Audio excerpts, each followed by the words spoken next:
नमस्कार दोस्तों, आज हम चर्चा करेंगे कार्य पर। और कार्य पर हमने फार्मूला डिराइव किया था और ये फार्मूला था W बराबर एफ डी कॉस थीटा, जहाँ पे F बल था, D विस्थापन था, डिस्प्लेसमेंट था। इसका वेक्टर फॉर्म था F vector dot vector D, यानी जो है यहाँ पे बल और विस्थापन का अदिश गुणन प्राप्त हो रहा है, तो इसलिए जो कार्य क्या है आपका अदिश राशि है, तो ये ध्यान रखेंगे। अब यहाँ से हम इस पे सवाल कैसे लगाएंगे बताएंगे।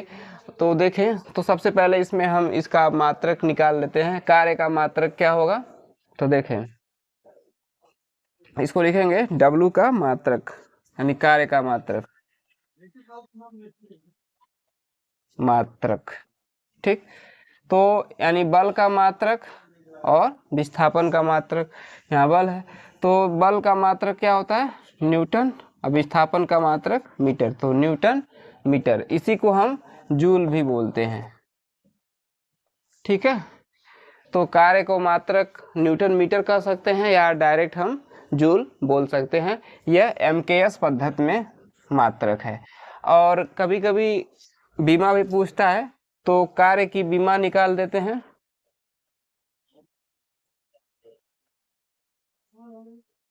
की बीमा, तो देखें बल की बीमा क्या होती है MLT पर 2, ठीक है। और विस्थापन की बीमा क्या होती है L, तो जो होगा ML² T पर -2। तो देखें यहाँ पे माइनस रहेगा, ये बल की जो बीमा है MLT पर -2 होती है, तो इसलिए जो होगा यहाँ माइनस रहेगा। तो यहाँ पे देखिए L जो है, और विस्थापन की बीमा L हो गई, तो L यहाँ पे इस गुणा हो गया, तो L² MLT पर -2, ठीक। तो यहाँ पे गलत दिखाया था, T पर -2 स्टार्टिंग में नहीं लिखाया था, तो इसलिए यहाँ पे अब सही है। तो देखें, अब अगर मान लीजिए नहीं याद है, मान लीजिए बल की बीमा आपको नहीं याद है, तो पहले बल का निकाल लेंगे। तो बल बराबर क्या होता है, द्रव्यमान गुणे त्वरण, ठीक है।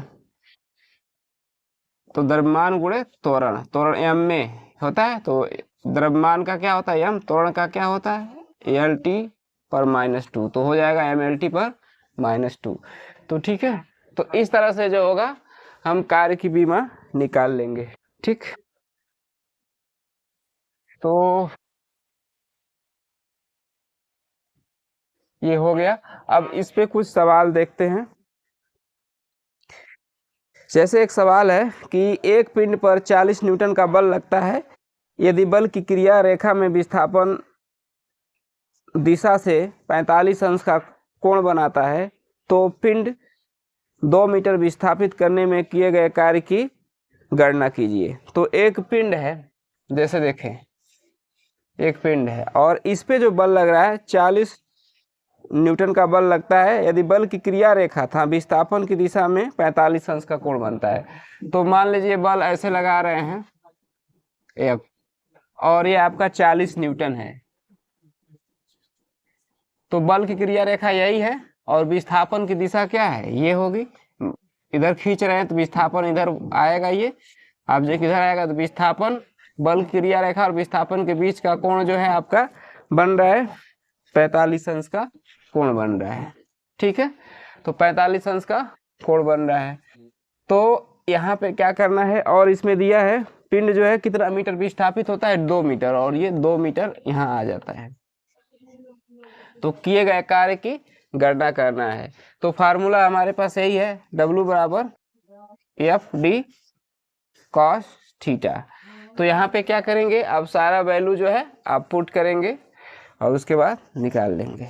तो बल जो है 40 और D जो है आपका 2 मीटर है, cos 45 डिग्री, ठीक। तो ये 2 हो गया। cos 45 डिग्री की वैल्यू कितनी होती है 1/√2, ठीक। तो अब इसी को हम सॉल्व करेंगे और देखें मात्रक इसका क्या होगा, न्यूटन मीटर आ जाएगा। तो अब ये देखें ये 80 हो जाएगा और इसका हम रेशनलाइजेशन करेंगे 1/√2 का, तो क्या करेंगे, √2 का ऊपर नीचे गुणा कर दें। ठीक है, तो ऊपर जो हो जाएगा √2 हो जाएगा और नीचे क्या हो जाएगा, 2 हो जाएगा। तो √2/2 इसको लिख सकते हैं, इसकी वैल्यू। अब इससे भाग देंगे तो 40√2, ये जो होगा आपका न्यूटन मीटर, या इसको क्या लिख सकते हैं, जूल लिख सकते हैं। ठीक, तो इस तरह से 40√2 जूल हो जाएगा। अब एक और सवाल लगाया जाए इस पे, यह सवाल रहने दिया जाता है। अब इसके आगे जो है, अब हम बताते हैं ऊर्जा के बारे में।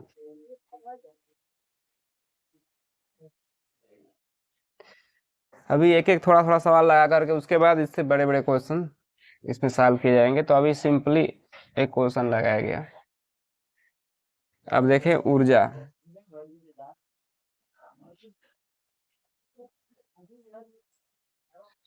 इसकी इंग्लिश होती है एनर्जी।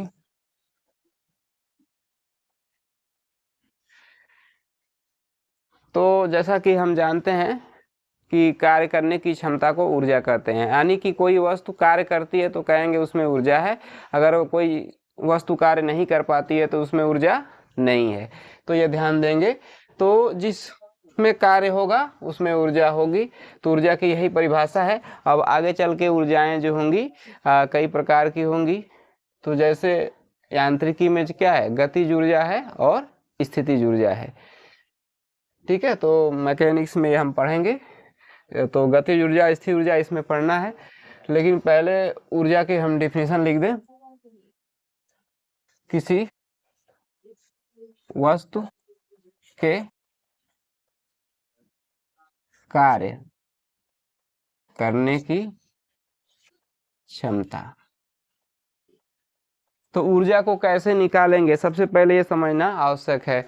तो कार्य करने की क्षमता को ही ऊर्जा कहते हैं। तो वस्तु ने जितना कार्य किया वही उसकी ऊर्जा हो जाएगी। तो हम किसी वस्तु की ऊर्जा निकालना चाहते हैं, तो अगर वह गतिक अवस्था में है तो उसके पास गतिज ऊर्जा होगी, और गतिक अवस्था में जितना कार्य करेगा वह उसकी गतिज ऊर्जा कहलाएगी।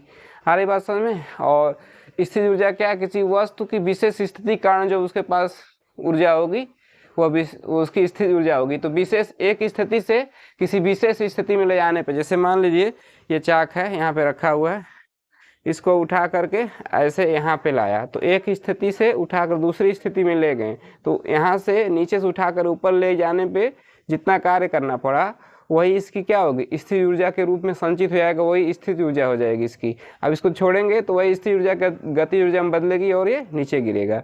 ठीक है, तो इस तरह से हम किसी वस्तु की ऊर्जाएं निकाल सकते हैं। अब हमें ये पता करना होगा कि वस्तु किस स्थिति में है।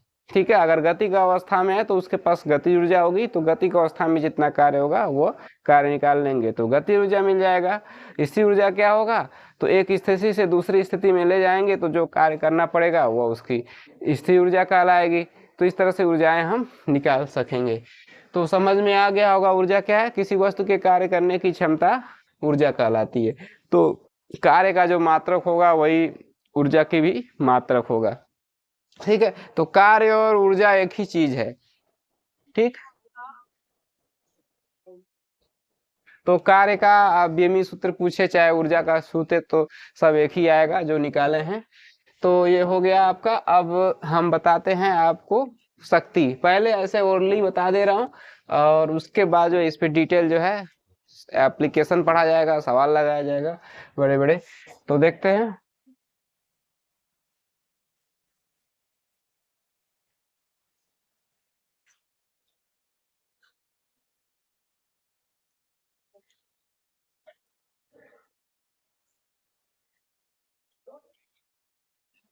अब देखें शक्ति मीन्स होता है, इसकी इंग्लिश होती है पावर, सामर्थ्य भी कहते हैं। तो इसका फार्मूला होता है P बराबर W/T। ठीक है, तो कोई वस्तु या मशीन द्वारा, ठीक है, कोई वस्तु हो, चाहे मशीन हो, चाहे कोई आदमी, कुछ भी हो, अगर वह एकांक समय में, ठीक है, एकांक समय का मतलब होता है 1 सेकेंड में, 1 घंटे में, चाहे 1 दिन में, जितना वर्क करेगा, जितना कार्य करेगा, वह उसकी सामर्थ्य अथवा ऊर्जा कहलाएगी। तो किसी कर्ता अथवा मशीन द्वारा एकांक समय में किए गए कार्य को ही हम क्या बोलते हैं, उस वस्तु का सामर्थ्य बोलते हैं, शक्ति बोलते हैं। ठीक है, तो देखिए जैसे समझाते हैं कैसे फार्मूला आएगा। मान लीजिए कि किसी वस्तु द्वारा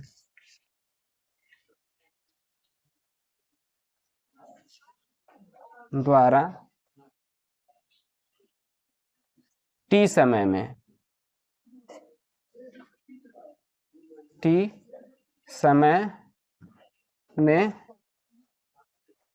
किया गया कार्य, ये मान लीजिए W है। ठीक है, तो एकांक समय में किया गया कार्य,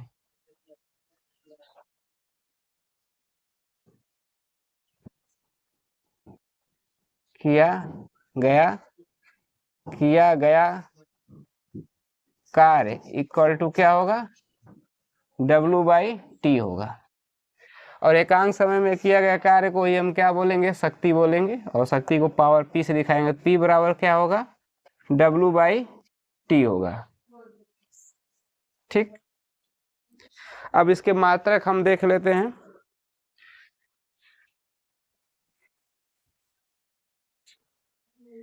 तो देखें,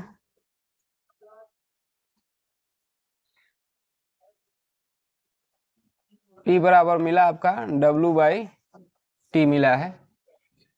तो देखें कार्य का मात्रक क्या होगा, जूल होगा, और समय का मात्रक क्या होगा, सेकेंड। तो जूल प्रति सेकेंड, तो जूल प्रति सेकेंड को ही आगे चल करके हम बोल देते हैं वाट।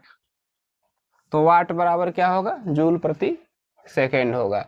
तो ये कार्य का मात्रक हो जाएगा, और सॉरी ये हो जाएगा आपका शक्ति का मात्रक हो जाएगा, जूल प्रति सेकेंड, या जो होगा आपका वाट कहलाएगा। ठीक, तो देखे होंगे कहीं कभी कभी बल्ब पे आप देखे होंगे कि लिखा रहता है कि ये बल्ब जो है 40 वाट का है।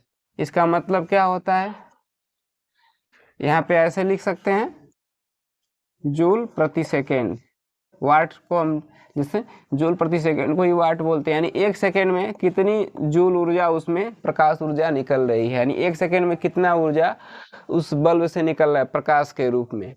ठीक है, तो ज्यादा वाट का होगा तो ज्यादा प्रकाश ऊर्जा निकलेगी 1 सेकेंड में, तो ज्यादा उजाला देगा। तो ऐसे वाट में दिया रहता है।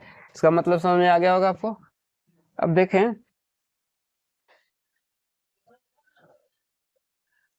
अब इसका बीमा भी निकाल सकते हैं, पी की बीमा, ये सब पूछता है क्लास 11th में, तो बीमा निकालें।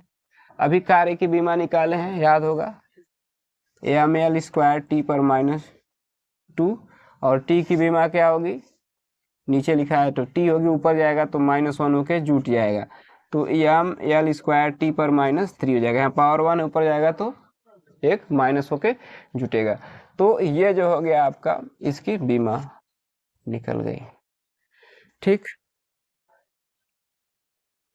अब इसको और फार्मूले को आगे एडवांस में ले जाते हैं, क्या क्या इससे और फार्मूले बन सकते हैं पी का।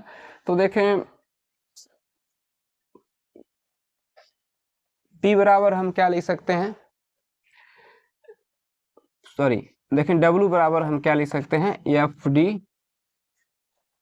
cos थीटा लिख सकते हैं। अगर थीटा 90 डिग्री होता है तब W क्या मिलता है, FD मिलता है, अगर थीटा जो है 90 डिग्री पे है तब। ठीक है, तो यहाँ पे हम ये वाला वैल्यू रख दें, W बराबर क्या लिख सकते हैं, FD/T, ऐसे रख दिए। तो देखें इसको और चेंज करें, देखिए आगे चल के यही P जो होगा F/V में आएगा।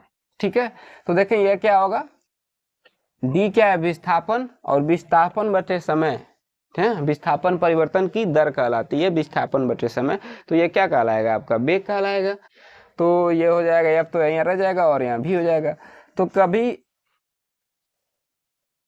अगर ऐसे बल दिया हो और वेग दिया हो और वस्तु, जैसे मान लीजिए वस्तु गतिमान है और मान लीजिए वस्तु है कोई, ठीक है, और इस पे बल दिया है 10 न्यूटन का बल लगा है और ये कितने वेग से चल रही है, चल दी, ठीक है, अगर दे दिया 5 मीटर पर सेकंड से चल रही है तो इसकी शक्ति कितनी होगी, यानी कि 1 सेकंड में यह कितना जूल कार्य करेगा। तो इसी फार्मूले से डायरेक्ट हम निकाल देंगे।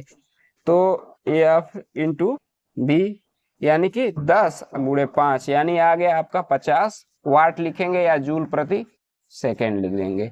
तो इस तरह से जो है आप इस फार्मूले का भी उपयोग कर सकते हैं। तो आपको शक्ति भी समझ में आ गई होगी। तो इसी तरह से अभी मैंने कार्य, ऊर्जा तथा शक्ति को बता दिया। बताएंगे कार्य ऊर्जा प्रमेय बताएंगे और गतिज ऊर्जा कितने प्रकार की होती है ये बताएंगे। तो ये सारी चीजें आपको मैं अगले वीडियो में बताऊंगा। आज के लिए बस इतना ही।